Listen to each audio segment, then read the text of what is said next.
The excessive burden of the cost of housing on New Zealand families. Question number 2, the Leader of the Opposition, David Shearer. Tēnā koe, Mr Speaker. To the Prime Minister, does he stand by his statement that $360 million is a possible number for the cost of the loyalty scheme of asset sales? The Right Honourable Prime Minister. Speaker, I stand by my full statement, which was I don't know the details because they're not agreed yet and what the loyalty bonus might look like, but yeah, that's a possible number. But I haven't seen their workings, so I wouldn't want to agree with that at this point. Now, having had a chance to look at it, I understand the $360 million number came from Russell Norman and that there were gross errors in the way it was calculated.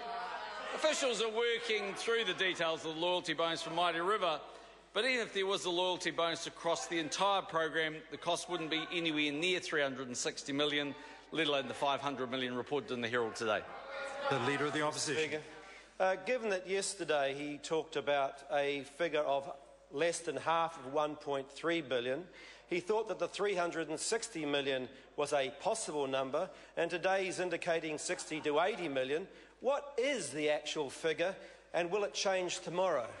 The Right Honourable Prime Minister. Mr Speaker, the final number at this stage is not known. The final number is not known. I didn't agree with the $360 million yesterday. I said it's possible depending on how it was calculated and by who. But frankly, what we've seen in this debate is that Labor and the Greens just make up all sorts of numbers. According to Labor, selling shares to New Zealanders is a Ponzi scheme. Well, I don't know, but there are certain things that are a Ponzi scheme, but selling shares to New Zealanders aren't one of them. The Leader of the Opposition. Thank you, Mr Speaker. Did the Prime Minister announce the loyalty scheme to the National Party conference on Sunday without actually being aware of the cost of it? The Right Honourable Prime Minister. Mr Speaker, what I indicated to New Zealanders on Sunday is that there were a number of elements of the mixed ownership model that we were able to get out there and confirm. One is that the minimum parcel would be $1,000. The second thing is that there would be an unscaled amount of $2,000 for direct investment, that there would be a loyalty bonus that applied. And, Mr Speaker, had I known that there were only going to be 79 protesters outside, I would have gone and had a chat to them as well, but I was expecting tens of thousands, the way the Greens and Labor were talking about it. Point of order, the Honourable Trevor Miller. Mr Speaker, that was a straight, direct question about whether the Prime Minister's announcement was costed. Well, if that was the question, it's a shame that wasn't what was asked. If the member had asked, was the Prime Minister's statement costed, that would have been an interesting question, but that's not what the question ordered. But the question wasn't, as the member indicated, and also if questions are to be taken seriously, the level of objection has to come down, because the Minister is able, the Prime Minister in this case, is able to latch onto interjections and respond. If questions are to be serious, then the House has to listen to the answer. The Leader of the Opposition. Thank you, Mr Speaker. Did he announce the loyalty scheme to the National Party conference without being aware of the cost?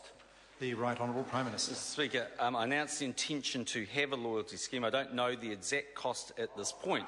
But what I do know is there may be no cost, because I was taking this morning to listen to Morning Report. And actually on Morning Report this morning, if I can quote from a stockbroker heavily involved in the Queensland rail float, which had the loyalty bonus, he said, actually, the amount the government receives for its 49% may actually increase, that the incentive increase for the float from locals and paid by itself is driving up the price to institutions they may pay. Order, I think, given the question asked, the Prime Minister has given sufficient answer. Leader of the Opposition. Thank you, Mr Speaker. What proportion of shares will have to be set aside for the loyalty bonus, the settlements with iwi, to pay brokerage fees, advertising and public relation fees? The Right Honourable Prime Minister. Mr Speaker, in terms of the first point, it'll be the amount of the calculation done by those New Zealanders who buy direct shares up to their $2,000 limit applied by the loyalty number yet to be set. That will be calculable. In terms of the others, what the government is doing is releasing capital under the mixed ownership model to buy other assets. We've never argued that we're getting the absolute maximum price. If we wanted to do that, we would have followed Labour's model of flogging the lot off to foreigners. Supplementary. Thank you, Mr. Speaker. Tēnā koe. Moto karaki tēnei rā. To the Prime Minister, does the Prime Minister believe it to be fair, just and moral to be giving away hundreds of millions of dollars to investors for asset sales when the redress to Māori for 135 years or so of treaty breaches is capped at $1 billion? And how can he justify this? The Right Honourable Prime Speaker, Minister. firstly, we'd reject the first proposition of giving anything away. As I said, if you look at some of the financial advisors this morning, the argument is in fact actually the government's return could increase, not decrease.